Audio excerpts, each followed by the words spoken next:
Yeah, I want to pick up on that theme because, based on what you've said, I can go and, I don't know, I have three textbooks here, and I'm pretty sure I can grab any of those three textbooks and pull out, there's some things that you challenged, as to, I mean, as far as theory wise, it could be anywhere from trading off inflation and employment, or equilibrium models and there being a normal state of growth that's always inherent in an economy. These are things that are still taught, like that's the basic 101, that every student learns growing up. And, this is something that you've already challenged. And I'm just wondering, if this really is like a evidence based or empirical based, field. Like how does some of these things remain so pervasive Well, as far as like what's it's out an there? And I excellent know you question. just shed some light on that, but kind of bring that home to what does that mean to the people who are outside the field? Well, let's just take one uh, little example.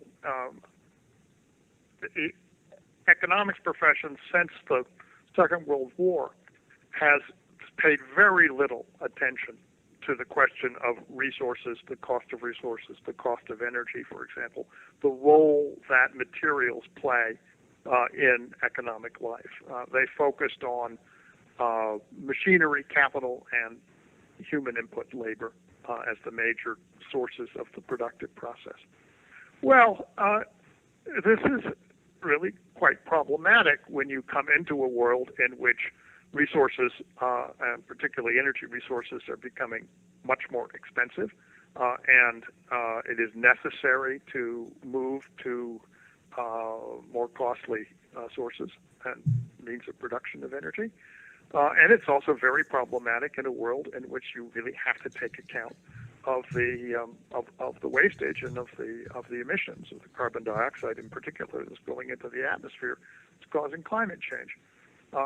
These are not equilibrium processes. They are processes that deal with the finite and to some degree fragile systems in which we live.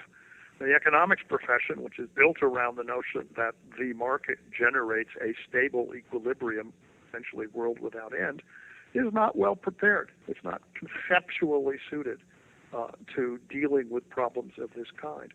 So what you say, what would be necessary? Well, if you wanted to start from the ground up, you would go to the natural sciences and you would take the basic physics and mechanics of the situation, and you would build your economics on that. And that seems to me to be a sensible and plausible way to proceed.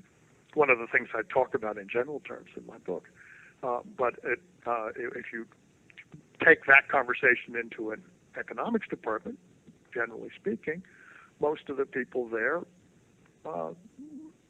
it's sufficiently unfamiliar to them that they simply think that you're not in the discipline. You're not talking economics as they understand it. So there is a great disconnect there, and it's a big problem.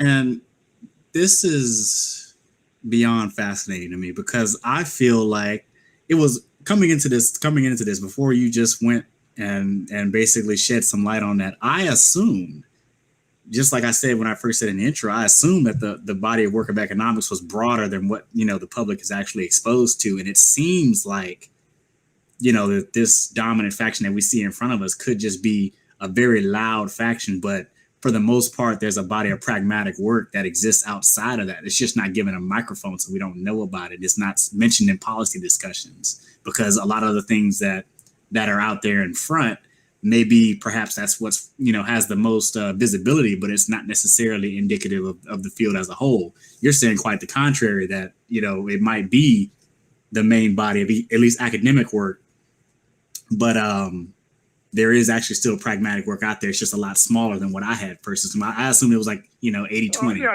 We were only I seeing don't 20%. I don't want to disparage everybody who's in the field, and there's some things which people find genuinely interesting. There's this whole body that's called behavioral economics that fascinates a substantial group in the profession. But as I say, on some of the questions that I would consider to be the most important, the stability of financial systems, the interaction of economics with the natural environment, the institutional failures and the need for codes of behavior that are effectively enforced by society so as to prevent financial meltdowns that are based upon massive waves of financial fraud. These are areas which attract me precisely because, by and large, the economics profession doesn't choose to engage with them at all.